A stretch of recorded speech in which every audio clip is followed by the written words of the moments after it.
Les presentamos la nueva edición número 29 del expositor bíblico La Fuente, impreso y realizado en la imprenta La Fuente del Concilio de Iglesias, Fuente de Salvación Misionera.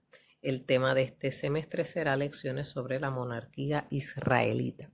La lección número 1 es Israel pide rey.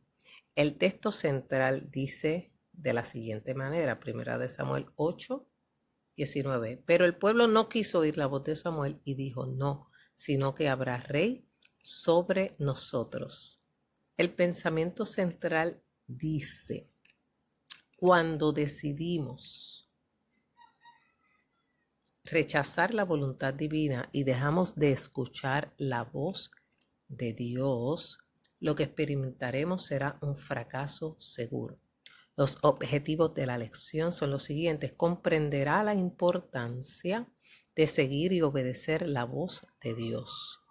Entenderá que el llamado al ministerio proviene de Dios y no de los hombres.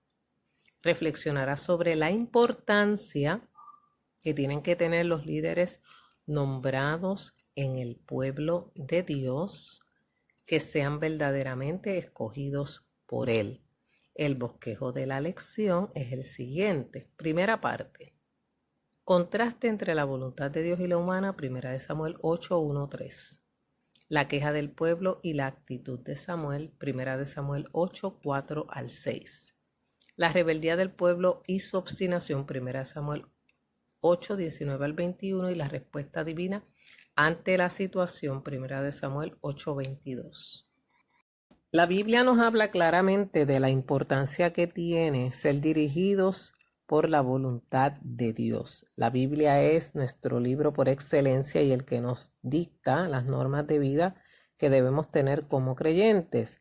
En esta lección vamos a ver la importancia que tiene el dejar que sea la voluntad de Dios la que gobierne y no la del hombre, y de saber escoger el liderazgo en la obra del Señor, que lo hagamos de acuerdo a su voluntad y no por criterios humanos. En esta ocasión vamos a ver cómo el deseo humano se confronta con la voluntad divina, entendiendo que el pueblo de Israel tenía el gobierno teocrático. Dios era el que gobernaba y dirigía a su pueblo, pero el pueblo comenzó a rechazar al profeta Samuel.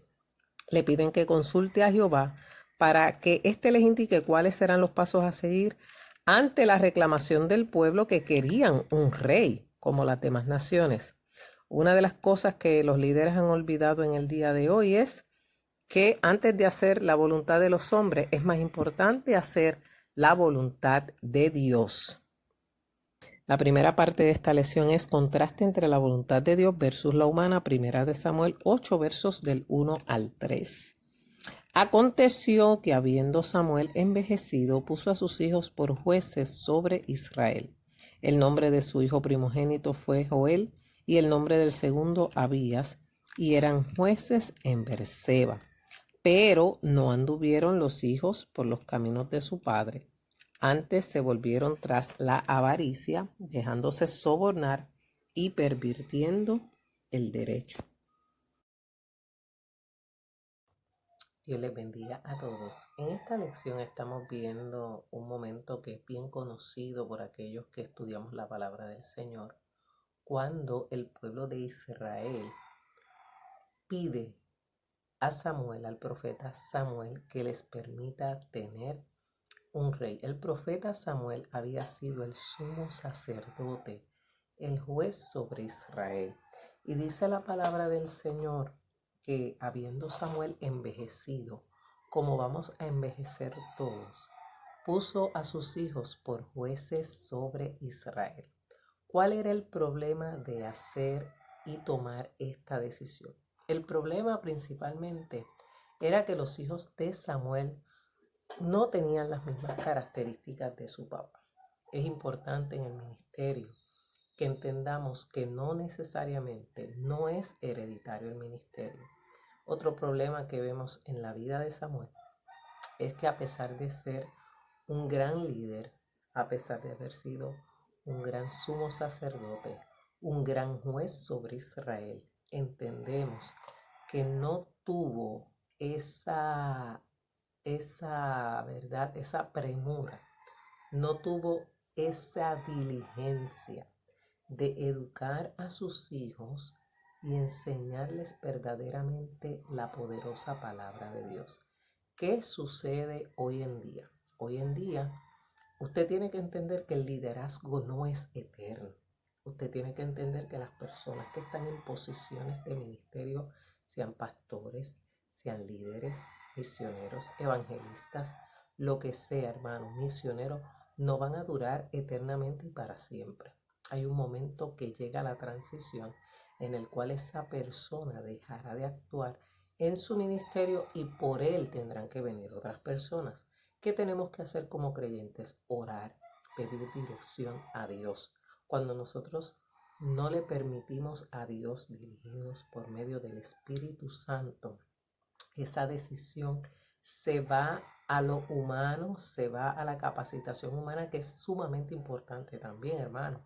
Porque para ser un líder, usted tiene que tener una capacitación espiritual, una capacitación emocional, una capacitación física, una capacitación teológica que le permita a usted trazar bien la palabra de Dios. Hay un verso que dice: procura con diligencia presentarte a Dios aprobado como obrero que no tiene de qué avergonzarse, que traza bien la verdad. Un líder no se escoge por emociones. Un líder no se escoge porque brinque y salte mucho y grite demasiado. Tiene que tener sustancia. Tiene que tener características de administración. Ser líder no es tener un título, es una gran responsabilidad. A veces en las redes sociales vemos personas que ponen muchas cosas, que están predicando, que están haciendo esto, que están haciendo tantas actividades.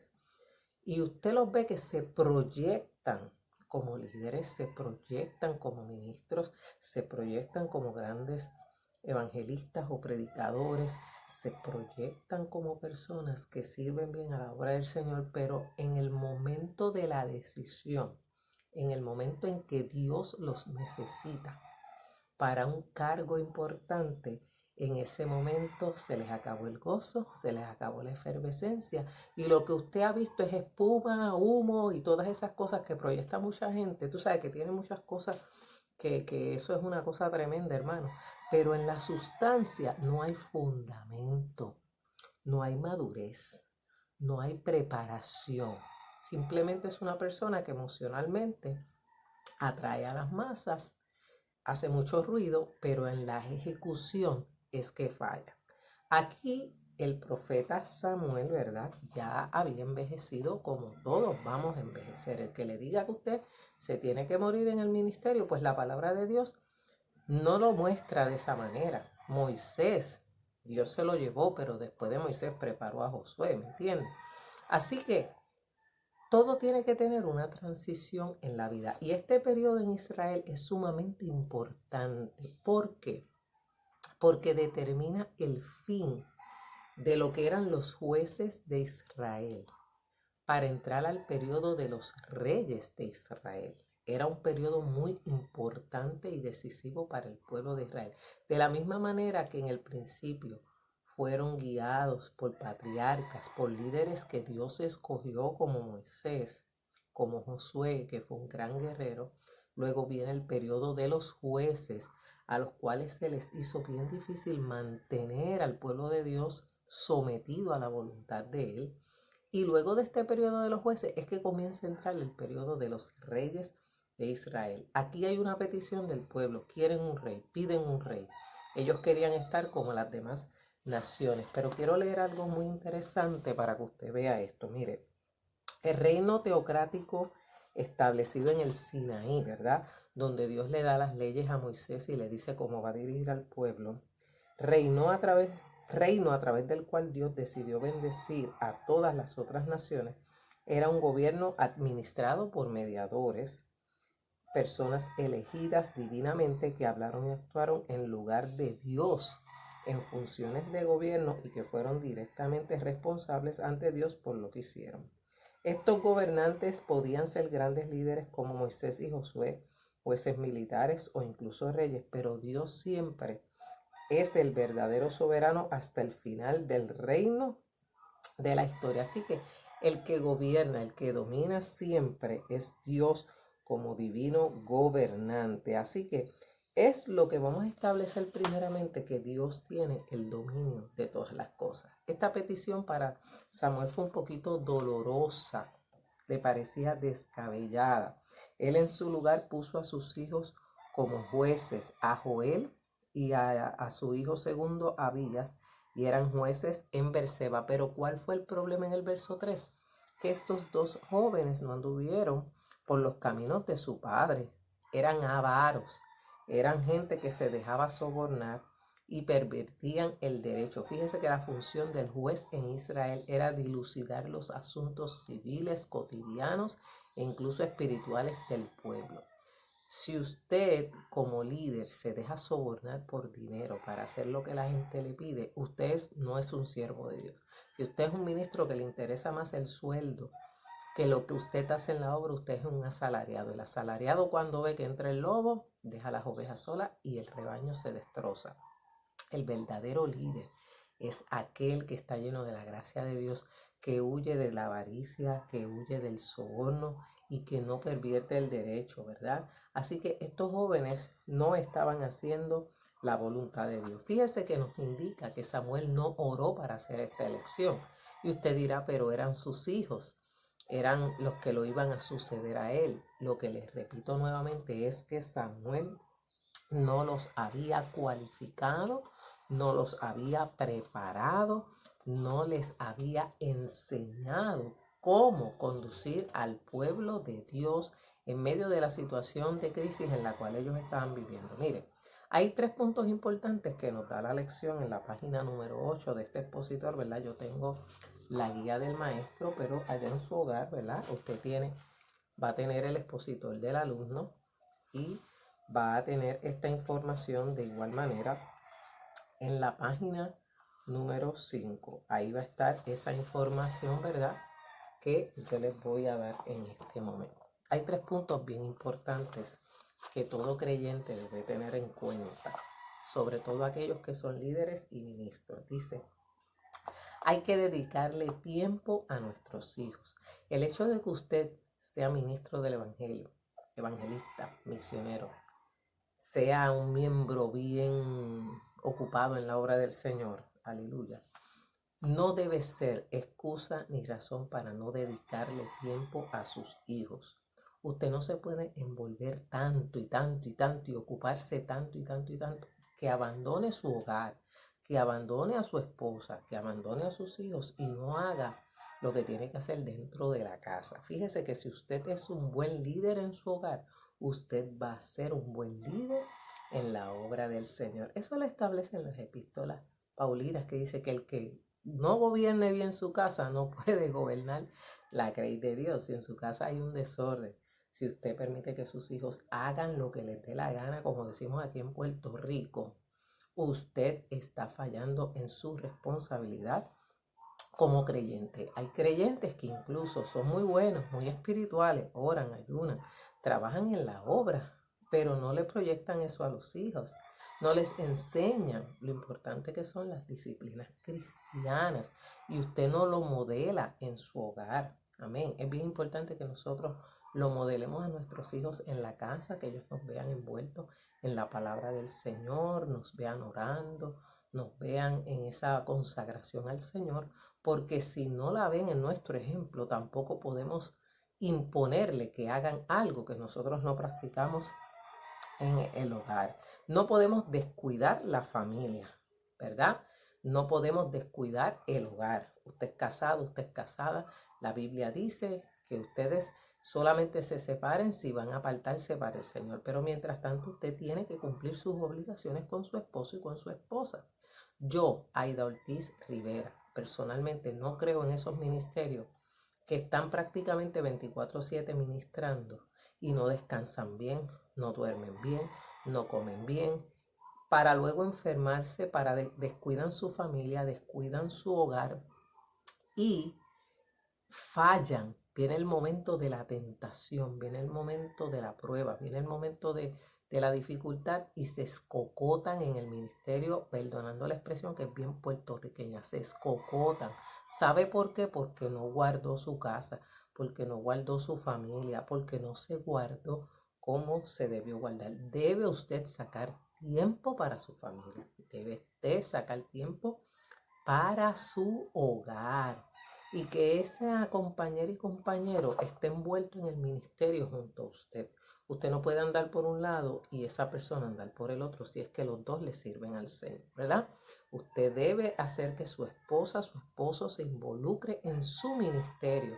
No estoy de acuerdo en esos evangelistas que andan por ahí a la veleta, que andan solos todo el tiempo teniendo sus esposas y no la integran al ministerio. La familia es parte del ministerio. Es verdad que Dios te llama a ti, es verdad que Dios te escoge a ti, pero un pastor no puede ser un buen pastor si su esposa no es la ayuda idónea, si la esposa no está ahí ayudándole en el ministerio. Una pastora necesita a su compañero para que le acompañe, le ayude y esté en todo momento con ella, apoyándole en su ministerio y que cuando vea ese momento de flaqueza y debilidad diga, mira, hay que detenernos, hay que buscar de Dios, hay que sacar tiempo para los chicos, tenemos que resolver este problema, porque si no se destruye el hogar y eso a Dios no le agrada. Así que hay que dedicarle tiempo a sus hijos. Número 2, cuidarnos cuando estamos en posiciones o cargos de gran poder. Los hijos de Samuel cedieron ante un pecado que era prohibido tajantemente por la ley, el soborno. Según la versión caldea de la Biblia, dice que los hijos de Samuel se volvieron tras el Dios de las riquezas, tras la injusticia. Se supone que si usted es juez, tenga integridad, tenga respeto por las leyes y usted actúe conforme a la ley.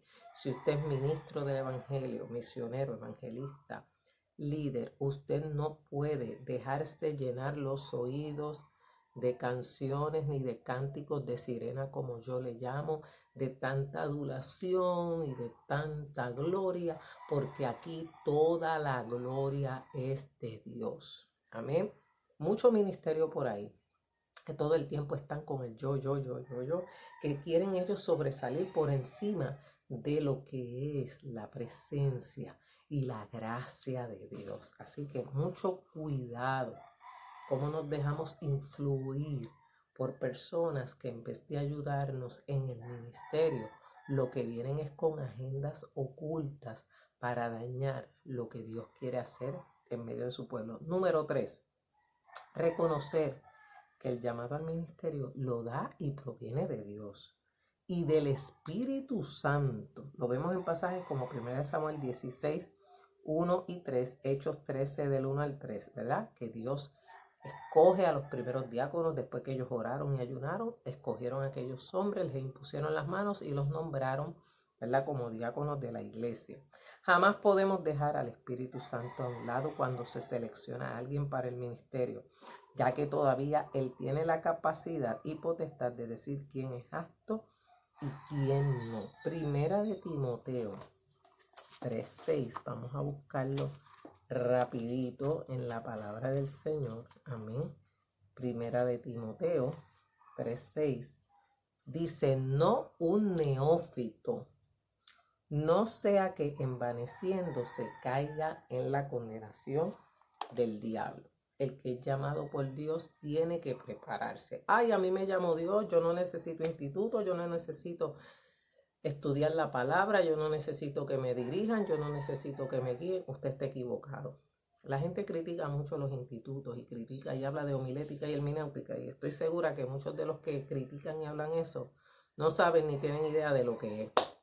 Se paran al frente, cogen un texto de la Biblia y lo destrozan. ¿Por qué? Porque usted no aprendió a desarrollar un mensaje de la palabra de Dios. Para eso es la homilética, es el arte de la preparación de la predicación y la enseñanza. ¿Qué es la hermenéutica? Aprender a interpretar la Biblia. Cogen un texto, lo sacan de contexto y se inventan una de disparate. Mire, para usted ser líder, para usted ser ministro del evangelio, tiene que prepararse en la palabra. No un neófito, no un inexperto, que no sea usted confundido por una falsa doctrina doctrina, y estoy hablando en el presente del ministerio, ¿verdad? Porque estamos hablando de que Israel está pidiendo un rey, pero esa persona también tenía que ser capacitada por Dios. A veces Dios llama a gente que no está tan capacitada, pero en el camino Dios lo va preparando, porque Dios es un Dios de orden. No va a poner a cualquier persona a ser pastor. Hoy en día hemos visto una proliferación enorme de iglesias, de ministerios. Miren, en este país, Puerto Rico, hay una iglesia en cada esquina. Pero si usted se pone a buscar la profundidad y el testimonio de esa persona, realmente esa persona está capacitada o verdaderamente usted entiende que ha sido llamado por Dios, ahí es que está el detalle. No todos han sido llamados por Dios. Otros lo han hecho por intereses personales, porque pues en un momento dado tuvieron un problema con un pastor y allá se fueron y formaron su propio grupo, hermano. Eso no es de Dios. Eso a Dios no le agrada. Iglesias que salen egoístamente, no, porque a mí no me gusta cómo predica mi pastor y no me gusta cómo él hace las cosas, yo voy a crear mi propia iglesia para entonces yo dirigir y hacer como yo entiendo que debe ser dirigida la iglesia. No es fácil, el ministerio pastoral no es fácil, se lo dice la hija de un pastor que también tuvo que compartir su papá con el ministerio y que en ocasiones le reclamó, ¿verdad? Ese tiempito, ¿verdad? Que necesitamos tener como familia. Tengo que decir y admitir que mi padre fue un hombre de Dios, es un hombre de Dios y fue un hombre que siempre se mantuvo al tanto de todo lo que pasaba en mi casa. Era un hombre que nos dirigió con amor, con corrección, hermano, pero también con sabiduría de la palabra de Dios. ¿Por qué se apartan muchos hijos del Señor? Hermano, porque en la casa el modelaje no es el mismo, no hay ese carácter. Mi padre era un hombre de carácter, es un hombre de carácter. Mi madre era una mujer de carácter y nos enseñó y nos educó en la palabra de Dios y en lo secular. Porque si algo había en mi casa eran libros y los teníamos que leer de rabo a cabo. Y leíamos y leíamos y leíamos y eso nos enseñó y nos ayudó a aprender tantas cosas. Y hoy por hoy me puedo sentir feliz y orgullosa de que es uno de los pocos ministros que tiene a todos sus hijos sirviéndole al Señor y que se han mantenido en la obra del Señor. No todos los ministros han podido lograrlo, no todos los creyentes han podido mantener sus hijos en el Evangelio. Tuvimos nuestras faltas, tenemos nuestras faltas, pero siempre el temor de Dios. Enseña a sus hijos el temor de Dios. Si usted instruye al niño en su carrera, aun cuando fuere viejo, no se apartará de él. Y esa enseñanza debe ir a la tercera generación, que son los nietos y los bisnietos. Pero se necesita tener la gracia de Dios. Hay gente que tiene llamado al ministerio. Hay gente que tiene el corazón para el ministerio. Hay gente que tiene la voluntad para el ministerio. Unidas las tres cosas, hermanos, crean una persona capacitada y llena de la presencia de Dios para ser un excelente líder dentro del pueblo de Dios. Así que en estos primeros versos tenemos un problema de transición, un problema de liderazgo, que no siempre se escogen a las mejores personas para ser líderes, porque nos dejamos llevar por lo humano, por lo que vemos físicamente, por lo que esa persona quizás proyecta, pero no le pedimos dirección a Dios para escoger esos líderes que van a ser los dirigentes del pueblo de Dios. Así que vemos a la nación de Israel pidiendo un rey y vamos a ver lo que sigue a continuación. Amén. Segunda parte de la lección, la queja del pueblo y la actitud de Samuel. En la segunda parte de esta lección vemos la queja del pueblo y la actitud de Samuel. Primera de Samuel 8, 4, 6, que ya lo leímos. Pero dice, todos los ancianos de Israel se juntaron y vinieron a Ramá para ver a Samuel. ¿Quiénes eran los ancianos de Israel? Era el consejo que casi siempre tomaba las decisiones en medio de las tribus, ¿verdad? Para que el pueblo fuera dirigido por los ancianos de Israel. Estos ancianos tenían una gran responsabilidad porque eran los que ayudaban al líder a poder llevar la palabra, a poder llevar los mensajes y a poder llevar la organización del pueblo de Israel. ¿Cuál fue la razón que le dieron al profeta cuando vienen hacia él? He aquí tú has envejecido y tus hijos no andan en tus caminos. En otras palabras, El ejemplo que tus hijos están dando no es como el tuyo.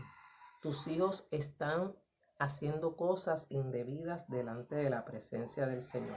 Moralmente no estaban dotados para tomar el lugar de Samuel, que había sido un líder dirigido por Dios en todo momento, que escuchaba la voz de Dios y hacía la voluntad de Dios, ¿verdad? Así que esto no debe sorprendernos que Israel pida un rey, porque en Daniel 10, en Deuteronomio 17, vamos a buscar la palabra de Dios, evidencia, en Deuteronomio capítulo 17, versos 14 al 20, ya Dios sabía lo que iba a pasar en el pueblo de Israel, porque Dios conoce el presente, el pasado y el futuro. Dice: cuando hayas entrado en la tierra que Jehová tu Dios te da y tomes posesión de ella y la habites y digas: pondré un rey sobre mí, como todas las naciones que están en mis alrededores, ciertamente pondrás por rey sobre ti al que Jehová tu Dios escogiere. De entre tus hermanos pondrás rey sobre ti. No podrás poner sobre ti a hombre extranjero que no sea tu hermano, pero él no aumentará para sí caballos, ni hará volver al pueblo de Egipto con el fin de aumentar, ¿verdad? Su fuerza, porque Jehová os ha dicho: no volváis nunca por este camino, ¿verdad? Y dice: ni tomará para sí muchas mujeres, para que su corazón no se desvíe, ni plata ni oro amontonará para sí en abundancia, y cuando se siente en el trono de su reino, entonces escribirá para sí en un libro una copia de esta ley del original, que está al cuidado de los sacerdotes levitas, y lo tendrá consigo y leerá en él todos los días de su vida, para que aprenda a temer a Jehová su Dios, para guardar todas las palabras de esta ley y estos estatutos, para ponerlos por obra, para que no se eleve su corazón sobre sus hermanos, ni se aparte del mandamiento a diestra ni a siniestra, a fin de que prolongue sus días en su reino y sus hijos en medio de Israel. Fíjese, ya Dios tenía determinada cuáles eran las acciones que debía tomar el que fuera rey sobre Israel, el que fuera líder sobre Israel. Y en esto que usted lee se da cuenta que los reyes de Israel no cumplieron con lo establecido en la palabra del Señor, ¿verdad? Decía ahí que no tomaran para sí muchas mujeres, y sabemos que todos los reyes de Israel tuvieron más de una esposa. Así que no siguieron el consejo de Dios, y eso trajo graves consecuencias, sobre todo al rey David, que trajo unas terribles consecuencias en su vida. También les habló del orgullo, ¿verdad? Que fueran del pueblo de Israel, pero que supiera en todo momento que tenía que someterse a la palabra de Dios, que tenía que tener una copia del libro de la ley, de la Biblia, de la ley de Moisés. ¿Para qué? Para que la pusiera por obra y que su corazón no se elevara sobre sus hermanos, para poder gobernar en Israel. Fíjese que ya Dios le había dicho a Moisés cómo iba a ser ese rey, ¿verdad? Cómo se iba a escoger ese rey, porque eventualmente Dios sabía que iba a haber esa transición de gobierno en el pueblo de Israel, de la teocracia a la monarquía. Esa monarquía, que no es más que esa selección de ese rey, iba a estar totalmente dirigida por Dios. Así que no era extraño que se cumpliese esta palabra, porque ya Dios lo había hablado a su siervo Moisés, pero les advirtió de las consecuencias que iban a tener que afrontar si escogían tener un rey sobre ellos. Así que les dice que no tomen extranjeros, ¿verdad? Así que ellos querían sus propios reyes a su forma, ¿verdad? En lugar de los que Dios escogiera. Rechazan al rey de reyes, el grandioso, al eterno, por un hombre corruptible, y abandonaron la sabiduría y el consejo de Dios por la gloria humana, igual que le sucede a muchos mega ministerios en la actualidad, ¿verdad? En Israel, ¿verdad? El pueblo de Israel, y en especial sus líderes, quisieron reflejar sus problemas en otros y repartir culpas sin afrontar la realidad de su pecado principal. Mezclaban la adoración verdadera, el sincretismo, con la pagana, y querían que aún así Dios estuviera de su lado. El profeta Samuel conocía la ley, sabía que esa petición representaba una ofensa hacia Dios, diciéndole: ya nos cansamos de tu gobierno. Queremos a alguien visible ante nosotros y que se comporte como nosotros lo hacemos. A Samuel le dolió esta palabra, ¿verdad? Porque ellos le dicen: constitúyenos ahora un rey que nos juzgue como tienen todas las naciones. Pero no agradó a Samuel esta palabra. No le agradó, dice el verso 6. Y dijeron, danos un rey que nos juzgue. Entonces Samuel oró a Jehová. Fíjense que Samuel está lastimado, está sentido, está molesto, porque el pueblo está pidiendo un rey. De la única manera que nosotros podemos canalizar las emociones en el ministerio es orando a Dios. Posiblemente hay mucha gente que se molesta cuando le dicen, creemos que es momento de que ya usted le permita la transición a otra persona en su pastorado. Algunos se ofenden, algunos se molestan, se enchisman, pero cuando la realidad es que ya físicamente tu cuerpo no puede asumir todas las responsabilidades del ministerio, usted como líder debe entender cuando sus fuerzas han desfallecido y cuando ya usted no tiene la capacidad, hablando físicamente del cuerpo, para asumir esa posición, ¿verdad? A los pastores les dan muchos dolores de corazón. La presión les sube hasta las nubes, pasan una serie de cosas, de situaciones, se lastiman en muchas ocasiones. Hay momentos en que la salud se deteriora tanto que ya se pierde incluso la capacidad, ¿verdad?, para poder ejecutar bien las cosas en la obra de Dios, y en ese momento pues hay que hacer una transición. Algunas personas no quieren hacerla, no reconocen que tienen que darle la oportunidad a otra persona. No es malo tener un pastor anciano, porque los ancianos tienen mucha sabiduría, pero en el momento en que en su ancianidad ya su cuerpo, sus capacidades comiencen a fallar, dele la oportunidad a otra persona para asumir ese ministerio, hermano. Tenemos que reconocer nuestras debilidades humanas. Tenemos que reconocer cuándo es el tiempo de pasar al otro lado, ¿verdad? Ya Samuel se iba a morir en un momento dado, no iba a poder estar en el pueblo de Israel. Esa es la realidad, hermano. Nos vamos a morir. Y después de usted tiene que venir alguien más. Es como los gobernantes de los países, ¿verdad? Están cada cierto tiempo, se cambian, viene otro, se cambian, para bien o para mal. Eso es un desastre. Pero hermano, hay que hacer las transiciones, nos gusten o no nos gusten. Así que no le agradó a Samuel esa propuesta y oró a Dios. Dios era el que le podía dar la respuesta. Y es en la oración donde nosotros escuchamos. Es hora de tu partida. Es tiempo de que pases al otro lado. Es tiempo de preparar, capacitar, discipular, enseñar. Prepara gente en la iglesia que en el momento en que usted no esté puedan seguir hacia adelante. Tenga líderes comprometidos. Confíe en los líderes que usted tiene. Hay ministros que no confían en el liderazgo que tienen en su iglesia. Y hay líderes que son muy buenos y son muy responsables. El liderazgo representa una gran responsabilidad. La proyección que tiene un líder en la iglesia es sumamente importante. ¿Por qué?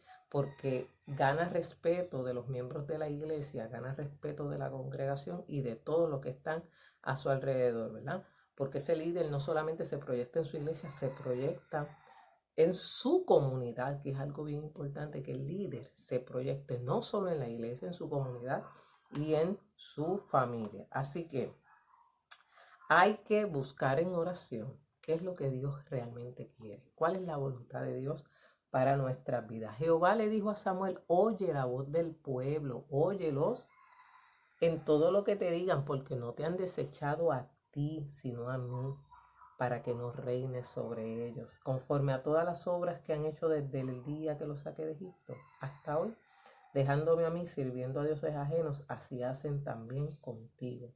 Ahora pues oye su voz, mas protesta solemnemente contra ellos y muéstrales cómo los va a tratar el rey que reinará sobre ellos. Se vale protestar, se vale estar en desacuerdo, se vale decir, no, pero es que no, es que esto no puede ser. Se valen todas esas cosas, todas esas emociones. Pero cuando el Espíritu Santo tiene el dominio de las cosas, todas las cosas caen en el orden de Dios. Así que no tema, no desmaye. Los cambios siempre producen, ¿verdad?, una especie de crisis dentro de la iglesia, porque a nadie le gustan los cambios, hermano. Gloria sea el nombre del Señor. Pero son necesarios para el crecimiento de la iglesia y para el crecimiento de la obra del Señor. A veces por el desgaste ministerial, las iglesias se van quedando sin miembros porque esa persona insiste en quedarse ahí, insiste, y no se da cuenta que el rebaño se está reduciendo, ¿no, hermano? Si la iglesia no crece y se estanca, usted tiene que hacer algo. Usted tiene que buscar la manera de cambiar sus estrategias y de ver qué está pasando con el ministerio de la iglesia. Amén. Hay que buscar que haya crecimiento dentro de la obra y que la obra no se estanque, sino que siga hacia adelante. Y como humanos tenemos que reconocer nuestras debilidades, reconocer cuando ya no tenemos la capacidad para administrar, cuando ya no tenemos la capacidad para ejercer el llamado que Dios nos ha dado. Amén. Todo es mejor en el tiempo del Señor. Así que hay una queja del pueblo, pero la actitud de Samuel fue someterse a la voluntad de Dios, como lo debemos hacer usted y yo, someternos a la voluntad del Señor. Amén. Tercera parte, la rebeldía del pueblo y su obstinación. En la tercera parte, la rebeldía del pueblo y su obstinación, el profeta Samuel le habla al pueblo, le había dicho al pueblo las consecuencias de tener un rey sobre ellos, ¿verdad? Les dijo que ese rey iba a tomar a sus hijos, los pondría en sus carros, en su gente de a caballo, nombraría jefes de miles, jefes de 50, ¿verdad? Iba a tener a sus hijas de perfumadoras, cocineras, amasadoras, tomaría lo mejor de sus viñas, diezmaría vuestro grano, va a tomar su siervo y vuestra sierva y vuestro joven y vuestros asnos y con ello hará sus obras. En fin, todo el pueblo se tenía que someter a la voluntad de ese rey que se iba a escoger. Todos iban a ser servidores y tributarios del rey, porque donde hay un líder, el líder toma las decisiones. Y en el caso de los reyes, las decisiones eran mucho más fuertes, eran contundentes y era el que decidía lo que sucedía en el pueblo, ¿verdad? Así que la rebeldía, ¿qué es? Pues la rebeldía es rechazar a Dios, es decir, persistieron en oponerse a la norma general dada por Dios y por lo tanto no aceptaron someter su voluntad a la de Dios. ¿Qué es la obstinación? Lo que nos dice que se aferraron firmemente a la intención de su corazón. Este tipo de pecado, la rebeldía y la obstinación, ha hecho caer a muchos ministerios que un día fueron llamados verdaderamente por Dios, pero que hoy han preferido ceder a sus propios criterios y dejar fuera al Espíritu Santo. El pueblo en este momento prefirió pagar las consecuencias negativas que vendrían con este acto en vez de ser guiados por la amorosa mano de Dios. La rebelión para Dios es tan pecaminosa como la hechicería, ¿verdad? Y la terquedad tan mala como rendir culto a los dioses. Así que vemos que el pueblo, al escoger esta decisión, al decidir tener rey, iba a sufrir unas consecuencias, pero ellos se hicieron sordos a las razones y ciegos a sus propios intereses. Recuerda que esta unidad habla sobre la monarquía israelita.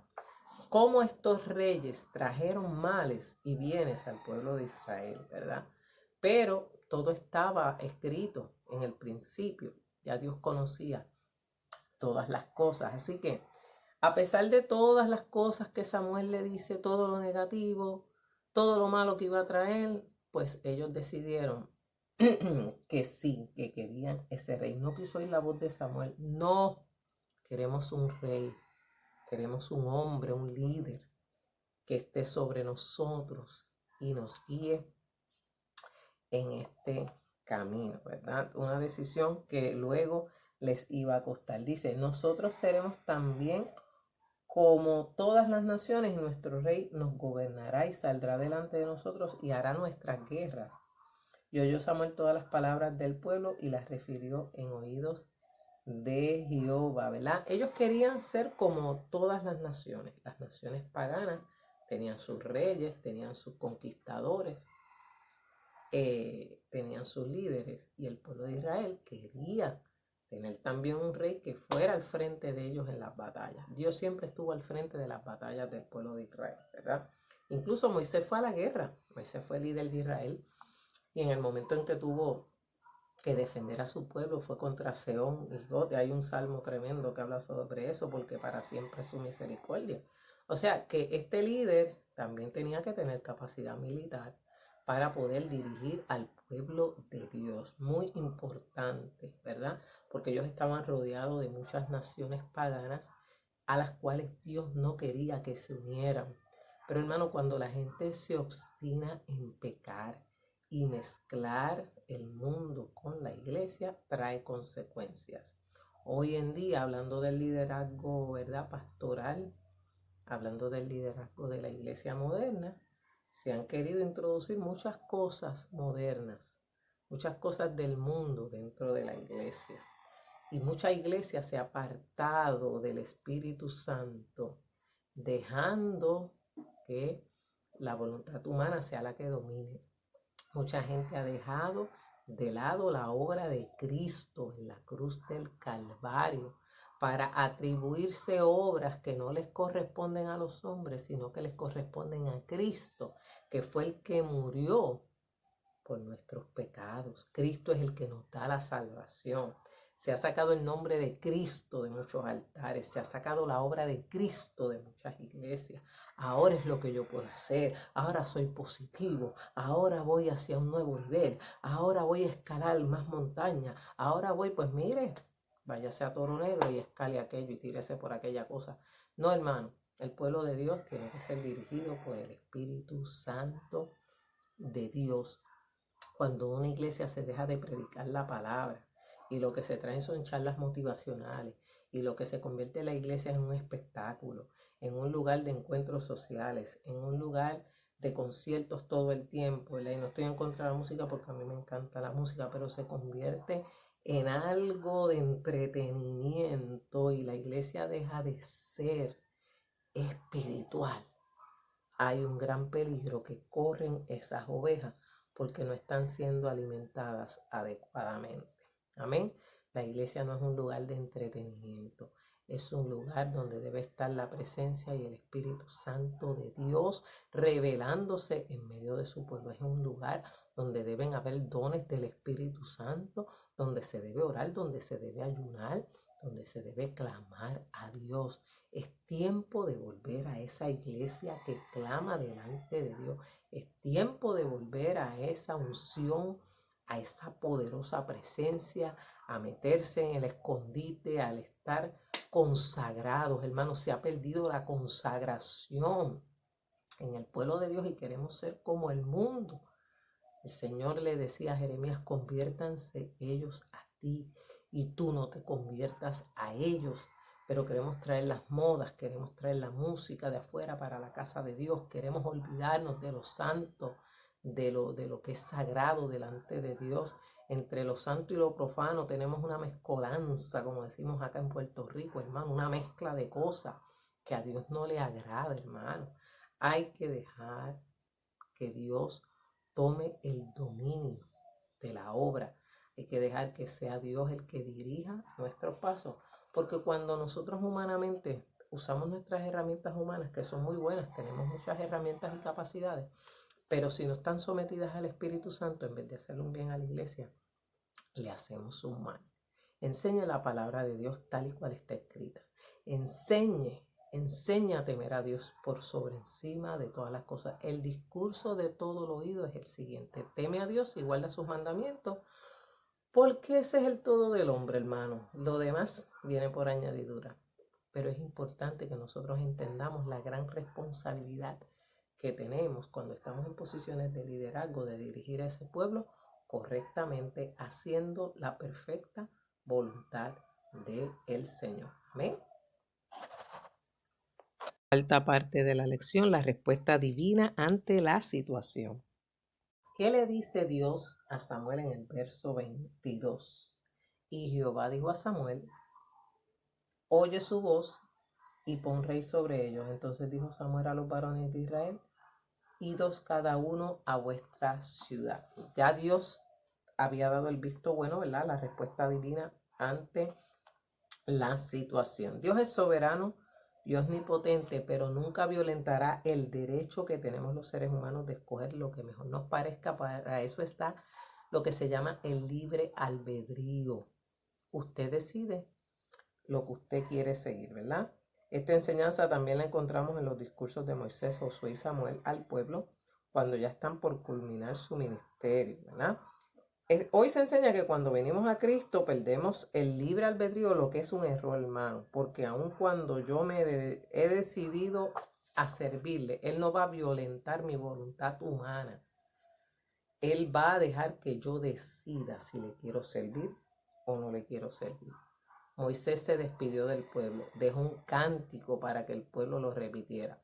Josué se despidió del pueblo y les dijo, yo no sé qué van a hacer ustedes, pero mi casa y yo serviremos a Jehová. Escogeos hoy a quien servís, pero mi casa y yo serviremos a Jehová.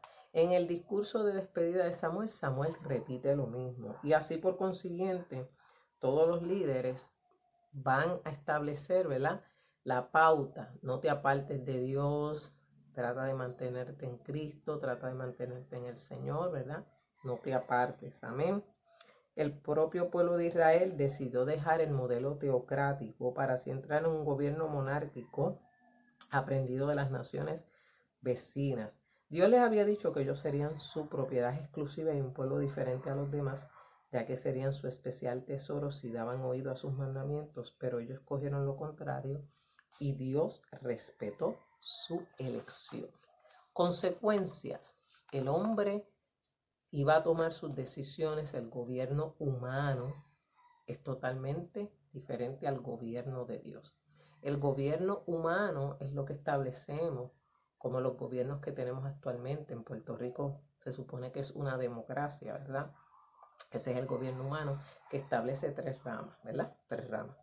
La judicial, la legislativa y la ejecutiva. 3 ramas por las cuales se rige este gobierno. El gobernante de este país no se supone que tome una decisión sin consultarla con su legislatura o con el cuerpo legislativo de este país. Sin embargo, en este tiempo estamos viendo un disloque de las instituciones democráticas, ¿verdad? Y vemos que incluso se ha dejado de lado el temor de Dios. Independientemente de la nación que usted esté, bienaventurada la nación cuyo Dios es Jehová. Dios es el que determina la historia. La historia no la determinamos nosotros, la determina Dios, hermano. Y no podemos dejar que las cosas humanas y terrenales nos separen como cuerpo de Cristo. Al contrario, debemos tratar en la medida en que sea posible, mantener la unidad del cuerpo de Cristo. Así que Israel pidió un rey, Dios le iba a dar ese rey, ¿verdad? Y iban a saber qué consecuencias iba a traer esa decisión en medio del pueblo. Concluimos nuestra lección.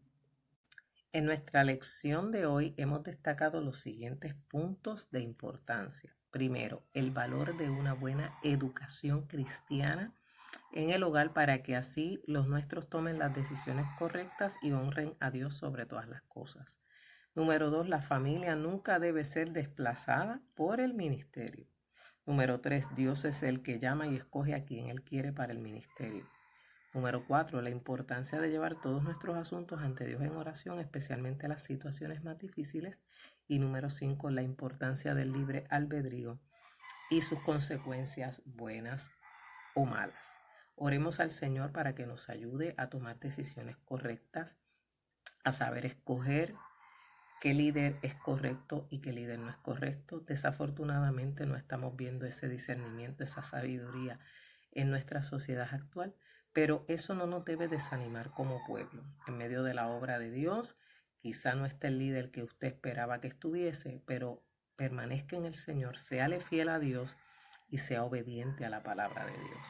Sea obediente a su pastor, a sus líderes, y haga la voluntad de Dios. Y si usted es líder, recuerde siempre tener tiempo para su familia, tener tiempo para consagrarse al Señor y reconocer cuando ha llegado el momento de hacer la transición y de saber cuándo ha llegado el momento de dar paso a otra nueva generación. Tenemos que educar a nuestras generaciones para que luego de nosotros partamos hayan líderes efectivos dentro de la obra del Señor. Estamos perdiendo mucho de eso, amado hermano, y necesitamos gente capacitada por el Espíritu Santo de Dios para continuar la obra del ministerio a la cual Dios nos ha llamado a todos, porque esto no es cuestión de nombre y de título. Todos hemos sido llamados para la obra del Señor. Trabaje por el Maestro, trabaje por Jesucristo, trabaje por el crecimiento de la obra y trabaje para que la iglesia sea de bendición. Oremos por nuestros países para que Dios tome el dominio y siga dominando la historia como hasta ahora lo ha hecho. ¿Qué tal si oramos? Padre, en el nombre de Jesús te damos gracias por tu inmenso amor y tu infinita misericordia. Gracias porque en esta mañana, en este día, he podido desarrollar la palabra del Señor para mis amados hermanos dentro y fuera de Puerto Rico. Te pido, Señor, que cada día nos llenes de la sabiduría del Espíritu Santo para poder continuar hacia adelante en la obra del Señor. Te pido que bendigas a los pastores de nuestro concilio y de otros concilios. Te pido que bendigas a los ministerios. Te pido que bendigas a cada hermano que trabaja esforzadamente dentro de la obra. Y te pido que nos ayudes a que en el momento de los cambios, aleluya, podamos aceptar tu voluntad y dejarnos dirigir por el Espíritu Santo de Dios. Ayúdanos a guiarnos por tu Espíritu Santo. Guíanos y dirígenos conforme a tu voluntad. Bendice a nuestras familias. Ayúdanos a seguir educando a nuestros hijos en la gracia de Dios, en el poder del Espíritu Santo y en la confianza que solamente tú nos puedes dar. Gracias, Señor. Te pido que bendigas nuestra isla, que nos ayudes a afrontar los momentos de crisis y dificultad que se han presentado a lo largo de la historia y que podamos entender que todas las cosas en la historia están dominadas por el único Dios y Rey soberano, que es el Rey de Reyes, el Señor de Señores, nuestro Dios y Padre celestial, nuestro Dios soberano, Jehová de los ejércitos es su nombre. Gracias te damos, Señor, en el nombre poderoso de Jesús. Amén. Bendice a nuestro pueblo, bendice a nuestras iglesias y que podamos seguir hacia adelante en el nombre de Jesús. Dios les bendiga a todos y gracias por prestarme su atención. Esta es la hermana Aida Iris Ortiz Rivera, miembro de la Iglesia Fuente de Salvación Misionera, Barrio Almirante Sur de Vega Baja, cuyo pastor es el reverendo Jorge Agosto Pavón. Dios les bendiga a todos.